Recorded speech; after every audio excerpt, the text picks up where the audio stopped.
Hey everybody, this is Kevin over at jkevinjohnson.com. I normally don't do this, but I'm just going to kind of briefly talk off the cuff and just talk to you guys. I was sitting here just thinking about a few things, and I was going to like put together a whole little presentation. I usually have like a bunch of scriptures and stuff like that lined up, but I decided, you know what, just speak, just talk to people. So today I'm just going to talk about my marriage. I know my marriage. I haven't done this. I don't think I've ever done this in the past, or as much as you would think I would, being that I always talk from a biblical perspective about a lot of things.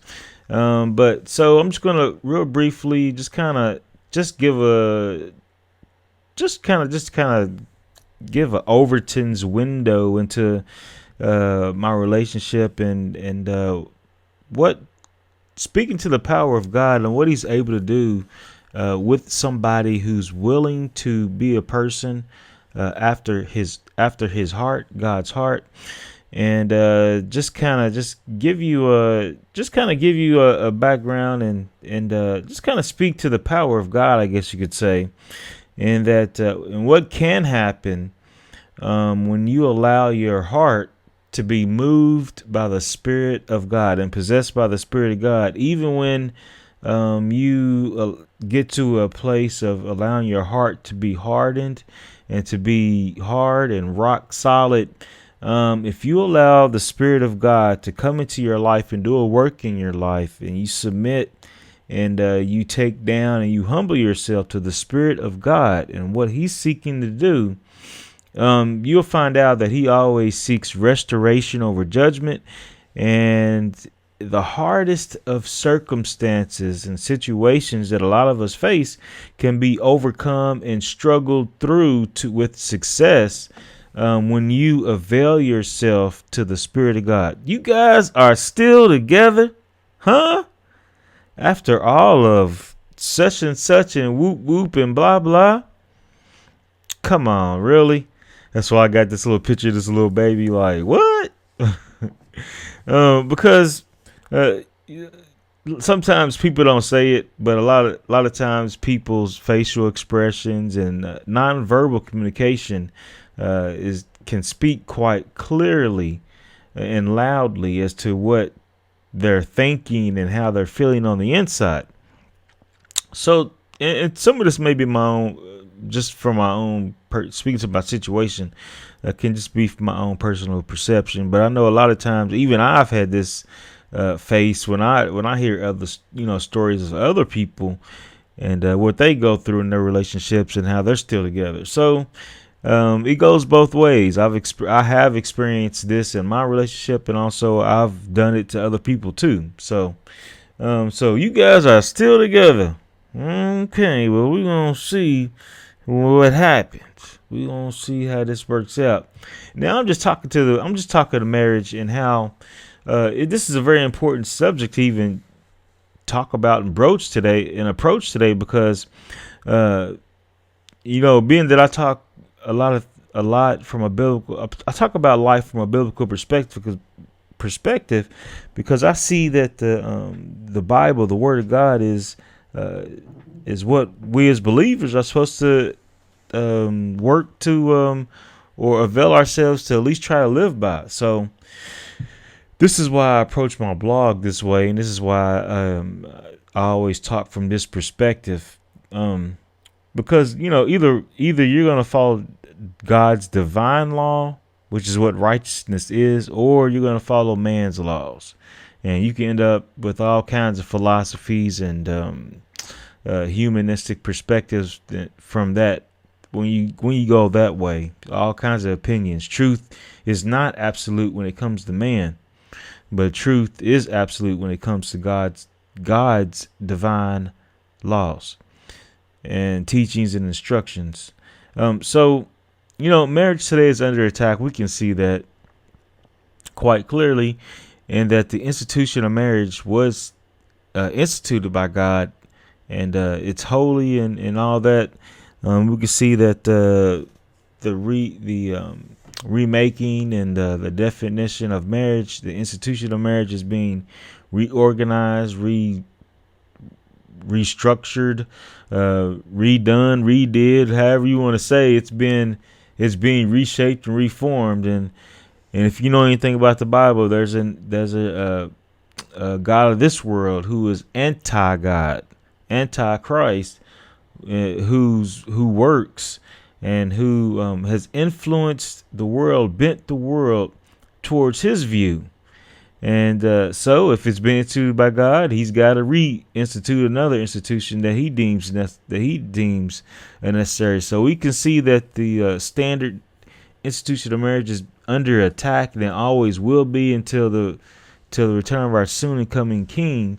So this is a very important subject to talk about today, because number one, the primary purpose of marriage is to replicate and produce and proliferate the image of God in the earth realm.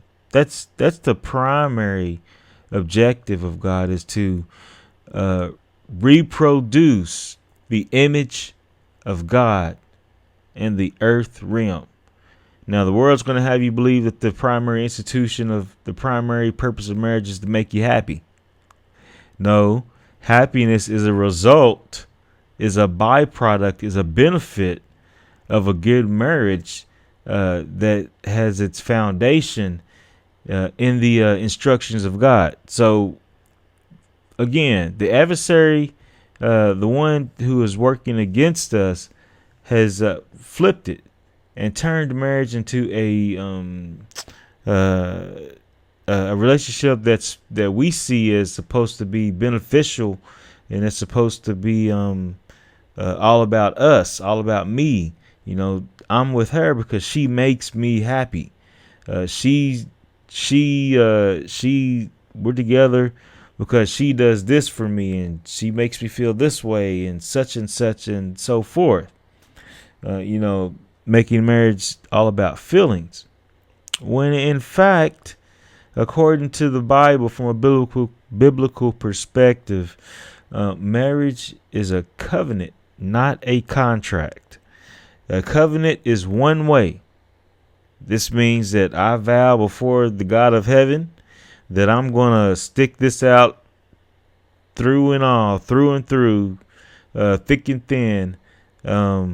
I'm going to stick this thing out between, in goodness and badness, not realizing that you're going to get some real goodness, and you're going to get the worst it can get is probably going to get there, because the enemy's going to make sure that he does all he can do to break it.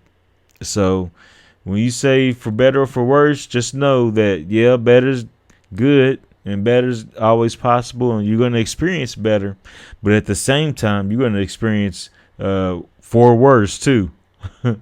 And we must keep that in mind, that marriage goes through cycles, and we aren't really taught these things in the beginning, and our understanding isn't really clear about these things before we get married. But I tell you what, when you get in it, a lot of these things you come to realize as you go through it. So we can see that the marriage is under attack. But I just want to say that it's important that, I'm talking from a male perspective right now, that it's important that as the man, you become a man after God's own heart, meaning that you seek his ways and not your ways. The world will teach a man that he's supposed to be a go-getter, and he's supposed to be the captain of a ship, which is all true. But you want to make sure that your heart is after God's heart, and that it has been captured totally, and that you've submitted and opened yourself totally to the move and the working of God in your life, because that's where you find true joy, contentment, and that's where you find true passion, power, and purpose, confidence. This is where you find true manhood. And these are things that we aren't taught today as young males, especially in the world, and also, in some of the other media and medium outlets that we're surrounded by the messages that we're pounded with. Growing up, watching from all the movies and from all the videos and stuff, music videos that I've watched and heard and seen, my perspective about manhood was greatly in reverse or in opposition to what I found out as I matured and reading and studying and meditating on the Word of God. I used to think that being a man meant I had to get a bunch of notches on my belt as far as how many women I conquered, or how much money, how big my salary is, or how many thoroughbreds I have in my stable, how many dimes I have on my team. You know what I'm saying? But that's not the case. True manhood starts with humbling yourself and submitting yourself after the will of God. And this is where you find out what it means to be a man in today's world, wielding power, wielding authority, being a king in your house, but you're doing it from a servant's standpoint. And we can see this in represented in the image or in the life of Jesus, and that Jesus being a carpenter. I don't think Jesus, the picture that we see of Jesus in the Gospels is a man of power, authority, and passion. A man who you just didn't play with. You didn't mess with him. But at the same time, he was meek. He was humble. He had a quietness about him. He had a resolve about him. He was like the perfect man. Every woman wanted to be with him. Every man wanted to be like him. So when you look at the crew that he ran around with, and these guys were roughnecks, and he was some pretty tough dudes, some sailors, and he was a carpenter. Jesus represented all the best of both worlds. So you want to make sure that you're a man after God's own heart, and that you're willing to let God move on your heart, even when it gets hard. We go through seasons of hardness and softness, but you just want to make sure that you follow the Spirit of God. And likewise, I'm a man, and so I can only speak a limited amount towards women and females, but just read the scriptures. As a female, you want to make sure that you do your best, and you try to make sure that you're a woman after God's own heart. In the spirit of, I like to look at Abigail. That was David's first wife or second wife, I believe, King David. And that she was married to a mean man. It says she did her duty as a faithful wife. And God eventually took out the mean man and gave her David, the king. So Abigail got her groove back. Abigail got a groove back with the young David, So, and also the Proverbs 31 woman, we see that she did a lot. She was a super woman. When you read all the stuff that this woman did, she was a worker, and she was a treasure for the man that eventually found her under his robe, so to speak. And I use that language in the sense of when in the story of Boaz and Ruth, and that when Boaz was what was he doing? Oh, he was sifting the wheat, or he was doing something with his harvest, and he was asleep. And one of the things that Ruth did to show that she was wanting to be under him in his household was she laid at his feet, and he covered her with his robe. So that's where I got that from. So you just want to do your best as a female to make sure that you are looking to God and not to your man, remembering that marriages and relationships are covenants, not contracts. Today we got prenups and all this kind of stuff, but we know that God never meant it that way. So I'm just kind of talking off the cuff, just speaking to the power of God, and just kind of thinking about the question, y'all still together? Well, yeah, just looking at my marriage, we are still together. And this is just a little small introduction. I'll probably be talking about this more over time and go into a lot of details on who, what, when, where, why, how, and all that kind of stuff, just to kind of articulate some things and get some things off of I'm just using this as a way to kind of work through some things myself, working through some intellectual things, as far as the intellectual part, the mind part, the emotional part, the spiritual part, and then also the actual physical part. So I'm going to try to delve in this from a Bible wellness perspective.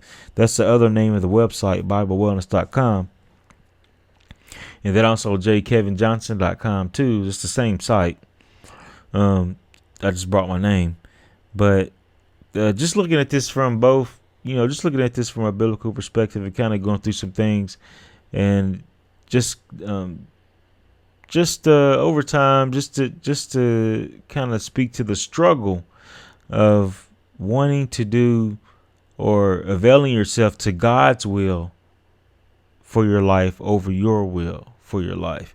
And this is one of the things that he was talking to me about and reiterating to me, is that, okay, you have your will, you have free will to do whatever you want to do, when you want to do it, how you want to do it.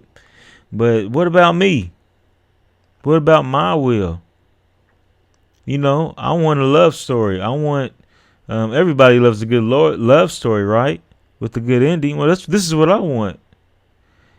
I'm looking, it talks about how God's eyes is searching the earth to and fro, looking for righteousness, looking for a righteous man. And, he's looking for people who have a heart after his heart and want to do his will completely in their lives. And even if just let me say this real quick, even if you've messed up or whatever, or for whatever reason things aren't ideal, restoration is always there. And then also it doesn't knock you out of the game of anything else. So just know that God can work from any circumstance, from wherever you may find yourself at. All it takes is a willing heart. That's it. All it takes is a willing heart. So even if you do find yourself in divorce, separated, divorced 3 times, it doesn't matter, in the sense that, once you make the decision to really allow God to do a work in your life, he can make some changes in your life for the better that you would have never thought would have been possible, from our finite human perspective. So God is willing, and he's ready, and he's waiting, no matter where you find yourself in your life, to move and work on your behalf for your good. So let's leave on that note, that God is always about restoration over judgment, and that I just hope these words of me just kind of speaking off the cuff about some things concerning my marriage, that it gives you hope, that God is always there, waiting and wanting to do good for you, and wanting to produce the best in your life, no matter where you find yourself. All it takes is an open and willing heart. It takes me to Jesus, when it talks about Jesus doing works, doing miracles, performing miracles in his hometown, and that his power was limited there because the people that he was working with didn't have faith. They were like, hold up, this is Jesus. I knew Jesus when he was a little dude running around here. And he talking about he's trying to do miracles and stuff like that. So we have a part to play in that. We have the free will to avail ourselves to the working, to the Spirit of God. And that's just to say that your faith determines the effectiveness of your call and also the effectiveness of God's work in your life. So it takes our part is the response to the initiation of the love of God in our life. So all it takes is just simply saying, God, you know what? I don't have all the answers, and I'm not really digging. I'm not really liking where I'm finding myself these days, and I just keep making a mess. Will you help me, please? I need help. Thank you. If there really is a God of heaven, as these so-called Christians are talking about, please help me. These are conversations that I've had. Even growing up in the church, I've had conversations about, I always felt like an outsider looking in. And I'd be like, man, these people are plumb crazy, talking about a God of heaven and he can do such and such and all this kind of stuff. Well, let me tell you,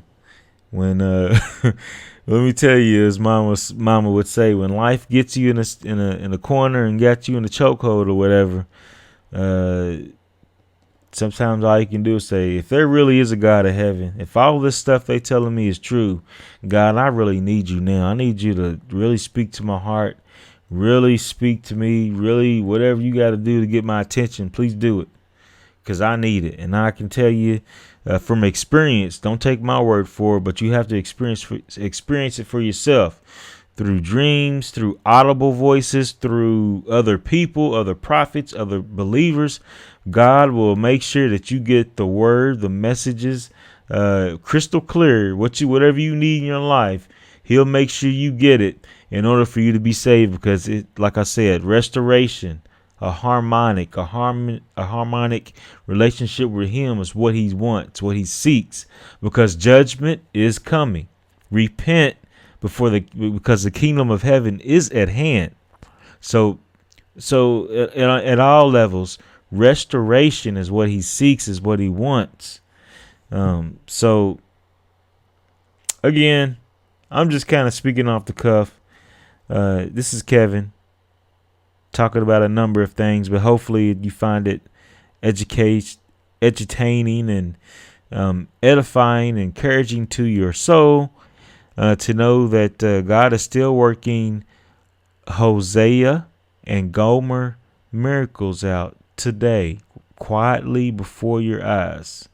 So just keep your eyes open, and maybe you'll see miracles happen right in front of you, and you don't even realize it. God is always speaking. He never stops speaking.